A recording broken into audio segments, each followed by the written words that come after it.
What if everything you've been doing for your abs is actually making your core weaker? Not just ineffective actively working against you, because here's the truth that almost nobody in the fitness space wants to say out loud. The way most people train their abs, the crunches, the sit-ups, the leg raises done with zero intention, it's not building a strong core, it's building a fragile one, and a fragile core doesn't just mean a weaker midsection. It means more back pain, worse posture, reduced athletic performance, and a body that breaks down faster than it should. In today's video, I'm going to show you exactly what you need to stop doing and what you need to start doing instead to build a core that actually works for your body. Stick around until the end, because I'll be sharing a complete core training approach that replaces everything you've been doing wrong with something that actually delivers real results. Let's get into it. Let's start with the biggest mistake people make, and that's training abs like they're an isolated muscle group. You've seen it 1,000 times in the gym. Someone doing set after set of crunches, fully convinced they're building a strong core. But here's what you don't know.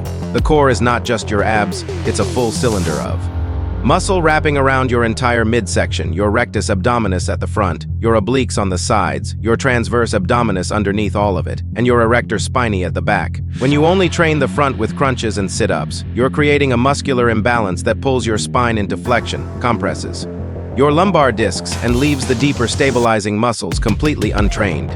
Research published in the Journal of Strength and Conditioning found that traditional crunches produce extremely high spinal compression forces that over time contribute to disc damage rather than core strength. That alone should make you rethink everything. The fix starts with understanding that your core's primary job is not to flex your spine. Its primary job is to resist movement and stabilize your entire body under load. Once you train it that way, everything changes.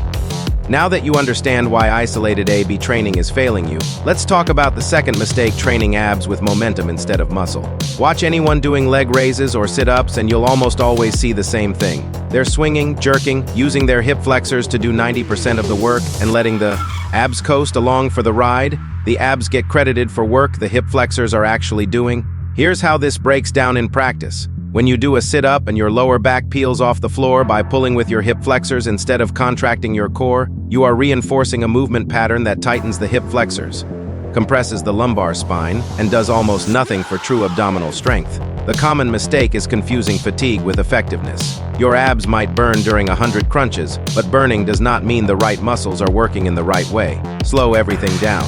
Remove momentum entirely. If you can't complete a rep with complete muscular control, you have no business adding more reps or more weight. Quality of contraction is everything. 10 perfect reps with full muscle engagement will always outperform 50 sloppy reps driven by momentum. Always. Here's the third mistake, and this one is the most overlooked: neglecting intra-abdominal pressure and breathing mechanics. You can do every exercise correctly and still build a weak core if you don't know how to breathe during training.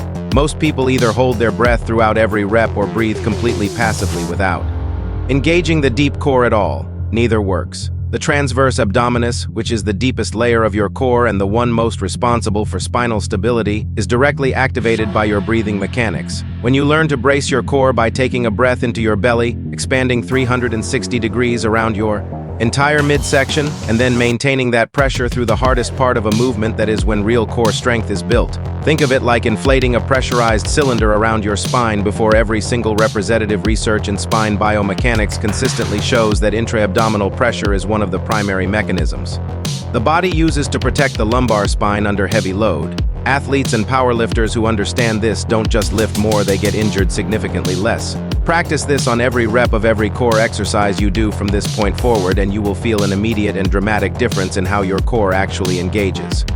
The fourth mistake is one that almost nobody talks about: training abs every single day and wondering why they never improve. Your abs are muscle tissue. Muscle tissue grows and strengthens during recovery, not during the workout itself.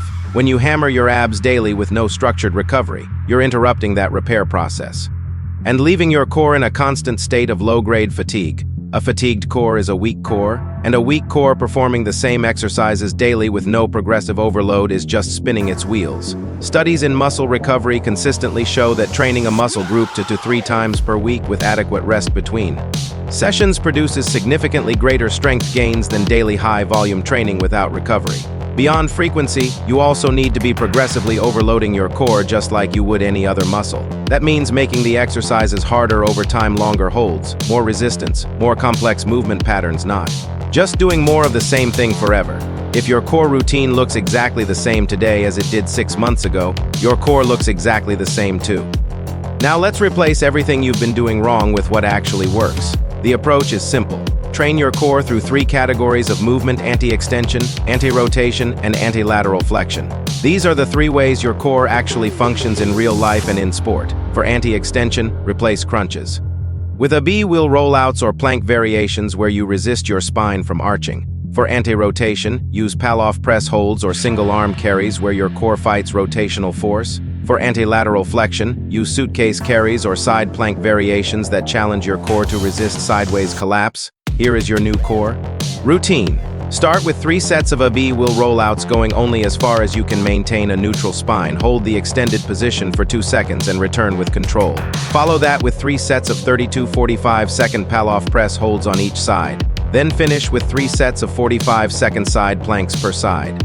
Do this routine 3 times per week with at least 1 rest day between sessions. Focus on your breathing and bracing on every single representative. Within the first 2 weeks, you will feel your core working in a completely different and far more demanding way than anything you've experienced from crunches or sit-ups. By the end of a month, your posture will be more upright, your lower back will feel more supported, and your midsection will be visibly tighter, not because you did more, but because you finally did it right. Most people will keep doing crunches. They'll keep chasing the burn without understanding what the burn actually means. They'll keep wondering why their core never feels truly strong, why their back still aches, and why their abs never look the way they're supposed to after years of training. You don't have to be one of those people. The information is right here. The approach is clear.